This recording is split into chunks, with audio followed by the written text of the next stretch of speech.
Hello प्रिय छात्रों, आज इस वीडियो में बताएंगे कक्षा 12 गणित आव्यूह के कुछ इम्पॉर्टेंट क्वेश्चन जो पिछले बोर्ड परीक्षाओं में पूछे गए हैं। मैं वाईपी सर, इस चैनल में आपका स्वागत है। तो देखें, यह प्रश्न दिया हुआ है, आव्यूह b बराबर दो ऋण 4 और ऋण 1 3 4 और तीसरा रो दिया है 1 ऋण 2 ऋण 3 को एक सममित आव्यूह तथा एक विषम सममित आव्यूह के योगफल के रूप में व्यक्त कीजिए। तो यहाँ देखें, एक सममित आव्यूह तथा एक विषम सममित आव्यूह को योगफल के रूप में लिखना है। तो यहाँ लिखें हम आव्यूह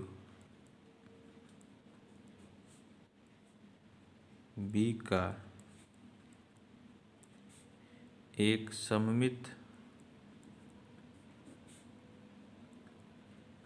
आव्यूह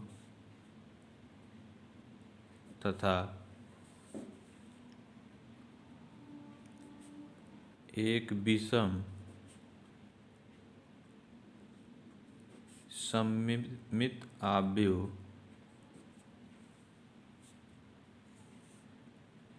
का योगफल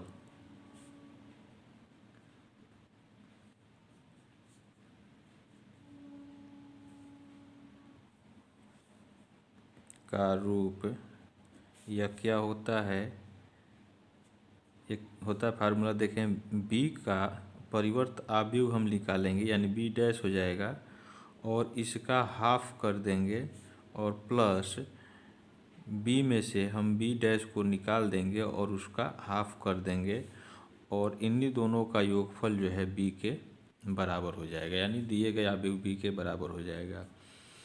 तो इसी तरह से इसमें अगर हम निकाल के रख दें तो यही जो है एक सममित आव्यूह तथा एक विषम सममित आव्यूह का एक रूप हो जाएगा। तो इसको हम कह दें फर्स्ट, और ये सम्मान निकाल कर हम इसी में रख दें। तो अब देखें, बी डैश हमें निकालना है, तो परिवर्त आव्यूह हो जाएगा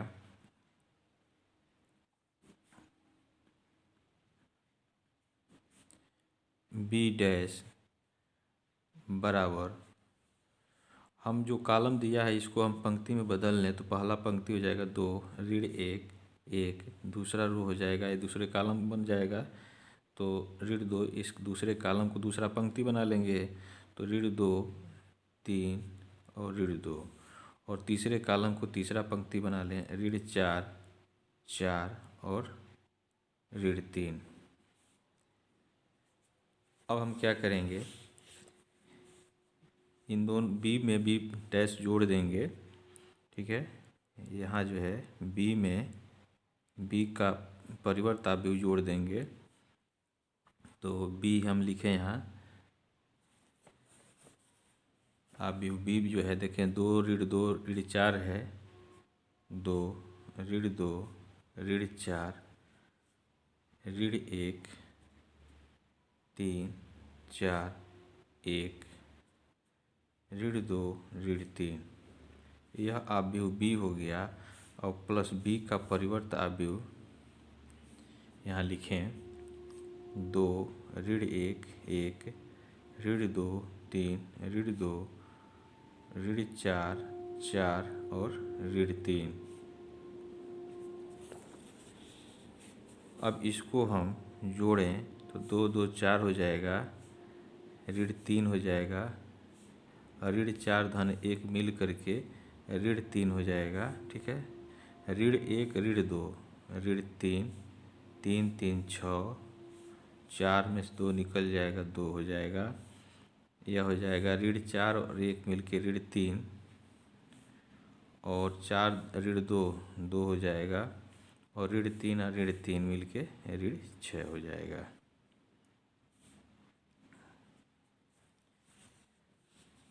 अब इसका जो है हम हाफ निकाल लेंगे,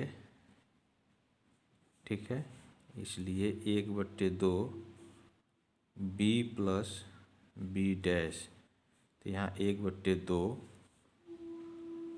आव्यूह 4 ऋण 3 ऋण 3 ऋण 3 6 2 ऋण 3 2 और ऋण 6, 1/2 से गुणा करेंगे प्रत्येक अवयव में तो यह मिल जाएगा, यहाँ मिलेगा 2 ऋण 3/2 और ऋण 3/2। यहाँ मिल जाएगा ऋण 3/2, 2×3 6, 3 हो जाएगा और यहाँ एक कट के 1 हो जाएगा। यहाँ मिलेगा -3/2, ठीक है, और यहाँ 1 हो जाएगा और -3 हो गया, ठीक है। इसी तरह से b माइनस बी डैश निकालेंगे और उसका हाफ कर देंगे। तो यहाँ लिखें तथा b माइनस बी डैश, तो आप b जो हम लिख लें, यहाँ देखें आप b यह है, तो 2 -2 -4 ऋण 1 3 4 और 1 ऋण 2 ऋण 3, यह हो गया आव्यूह b। और माइनस इसका परिवर्त आव्यूह जो है लिखेंगे। तो परिवर्त आव्यूह जो है देखें यह है 2 ऋण 1 1 ऋण 2 3 ऋण 2 ऋण 4 4 ऋण 3। अब देखें इसे घटाना है इसमें से, तो 2 में से 2 घटाएंगे तो यह हो जाएगा 0, -2 और माइनस यह इसके वजह से प्लस हो जाएगा, तो ऋण 2 धन 1 मिल करके ऋण 1 हो जाएगा। ऋण 4 और ऋण 1 यह हो गया ऋण 5, दूसरा रो है ऋण 1 और धन 2, ये माइनस माइनस प्लस हो जाएगा धन 2, तो 2 में से 1 निकलेगा, यहाँ 1 हो जाएगा। 3 और ऋण 3 मिल करके 0 हो गया। 4 और यह ऋण ऋण प्लस हो जाएगा, तो 4 2 6 हो जाएगा। 1 और यह ऋण ऋण धन हो जाएगा, तो 4 1 5 यहाँ हो जाएगा, ठीक है। और ऋण 2 और ऋण 4 ऋण 6 हो जाएगा और ऋण 3 और धन 3 मिल करके 0 हो जाएगा। यह हो गया हमारा आव्यूह b minus B dash, b minus B dash. अब इसका हम हाफ ले लेंगे, ठीक है, b माइनस बी डैश का हाफ, 1/2 और यह आव्यूह हो जाएगा 0, ऋण 1 ऋण 5 1 0 6 5 ऋण 6 0, और 1/2 से अंदर गुणा करेंगे तो यहाँ हो जाएगा 0 -1/2 और -5/2, और यहाँ हो गया 1/2 0 2 3 6, यहाँ 3 हो जाएगा, 5/2 और -3 और 0। यह हो गया half b minus B dash. अब यह जो मान आया हुआ है यह और half b plus B dash को हम समीकरण नंबर 1 के लेफ्ट हैंड साइड में रखेंगे, ठीक है। तो यहाँ लिखेंगे समीकरण 1 का लेफ्ट हैंड साइड, ठीक है। तो यह है half b plus B dash और plus half b minus B dash. तो यह हमारा आया हुआ है, यहाँ देखें half b plus B dash आया है 2 ऋण 3/2 ऋण 3/2 पहला रो, दूसरा जो है -3/2 3 1 और -3/2 1 ऋण 3, ये आया हुआ है। तो इसी को हम लिखेंगे यहाँ 2 -3/2 -3/2 फिर -3/2 3 1 -3/2 1 ऋण 3, यह हो गया half b plus B dash, ठीक है। और इसको हम लिखेंगे half b minus B dash, इसको लिख लें 0 -1/2 -5/2 1/2 0 3 5/2 ऋण 3 0।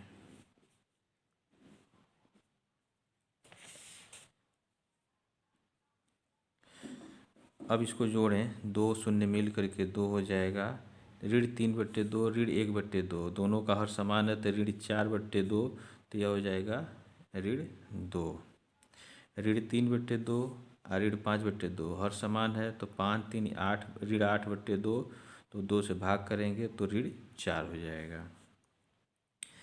अब देखें ऋण 3/2 और धन 1/2, ऋण 3 में से 1 निकलेगा तो ऋण 2/2, तो यह हो जाएगा ऋण 1। 3 और 0 मिल के हो जाएगा 3, ठीक है। और 3 1 यह 4 हो जाएगा। -3/2 धन 5/2 हर समान है तो 5 में से 3 निकल जाएगा, 2 बचेगा, 2/2 1 हो गया। ऋण 1 धन 1 ऋण 2 हो जाएगा, और ऋण 3 धन 0 ऋण 3 हो जाएगा। अब यह देखें, यह जो है मान है यह आव्यूह बी के बराबर आ गया है। पहला रो जो है 2 ऋण 2 ऋण 4 मिला, ये दूसरा रो -1 3 4, दूसरा रो और तीसरा जो है 1 ऋण 2 ऋण 3, तो यह आव्यूह बी के बराबर यह आ गया। तो यहाँ हम लिख लेंगे यह बी के बराबर, ठीक है। तो यही जो है सममित आव्यूह और विषम सममित आव्यूह का योगफल के रूप में जो है यह हो गया। तो यह प्रश्न हल हो गया। ये अगला क्वेश्चन दिया है कि यदि ए तथा बी समान कोटि के व्युत्क्रमणीय आव्यूह हो तो ए बी इनवर्स बराबर बी इनवर्स ए इनवर्स, ये दिखाना है, ठीक है। ये इम्पॉर्टेंट क्वेश्चन है। देखें यहाँ देखें, व्युत्क्रमणीय आव्यूह की परिभाषा से हम लिख सकते हैं व्युत्क्रमणीय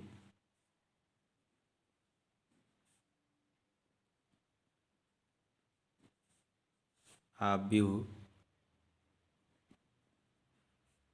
की परिभाषा से, अब जैसे देखें अगर कोई आव्यूह ए है तो इसका जो है ए इनवर्स से गुणा करते हैं तो यह आई के बराबर हो जाता है। तो यहाँ ए की जगह ए बी दिया हुआ है, ठीक है। तो हम लिख सकते हैं इसको ए बी, ठीक है, इंटू ए बी इनवर्स, ठीक है। और इसको हम लिख सकते हैं आई के बराबर, ठीक है, इसके अनुसार। अब इसमें जो है दोनों तरफ जो है हमें यहाँ क्या लाना है, A B inverse A inverse, तो पहले इसमें हम ए इनवर्स से दोनों तरफ गुणा करेंगे। तो यहाँ लिखें ए इनवर्स से दोनों तरफ गुणा करने पर, तो यहाँ करें तो ए इनवर्स और ए बी और दूसरे कोष्टक में फिर ए बी और पूरे का इनवर्स, यहाँ भी आ जाएगा ए इनवर्स इंटू आई। तो ए इनवर्स आई जो है यह ए इनवर्स के बराबर हो जाएगा। अब देखें यहाँ लिख लें ए इनवर्स इंटू ए कोष्टक में कर लें, बी को अलग कर लें, और फिर ए बी का इनवर्स बराबर यह हो जाएगा हमारा ए इनवर्स के बराबर, ठीक है। अब देखें यह जो है आई के बराबर हो गया, यहाँ हो गया बी, ए बी का इनवर्स बराबर ए इनवर्स। यह सिंपली जो है बी के बराबर आई इंटू बी जो है यह बी के बराबर हो गया, ठीक, बराबर ए इनवर्स। अब हमें यहाँ चाहिए क्या, यहाँ देखें बी इनवर्स से भी गुणा है तो इसमें जो है पुनः हम क्या करेंगे, बी इनवर्स से दोनों तरफ गुणा कर देंगे। तो यहाँ लिखें बी इनवर्स से दोनों तरफ गुणा करने पर, तो बी इनवर्स इंटू बी और यह हो जाएगा ए बी का इनवर्स बराबर B inverse into A inverse. अब यह देखें बी इनवर्स इंटू बी जो है आई के बराबर हो गया, और ए बी का इनवर्स बराबर B inverse into A inverse. अब आई का साथ इसका इसमें गुणा हुआ है तो यह इतना ही हो जाएगा, ए बी इन्वर्स के बराबर होगा और इधर हो जाएगा, यह उतर जाएगा बी इन्वर्स ए इन्वर्स। ठीक है, तो यही दिखाना था, यह इम्पॉर्टेंट क्वेश्चन है। ठीक है, तो फिर मिलेंगे नेक्स्ट वीडियो में, तब तक के लिए आप इस चैनल पे बने रहें। जय हिंद।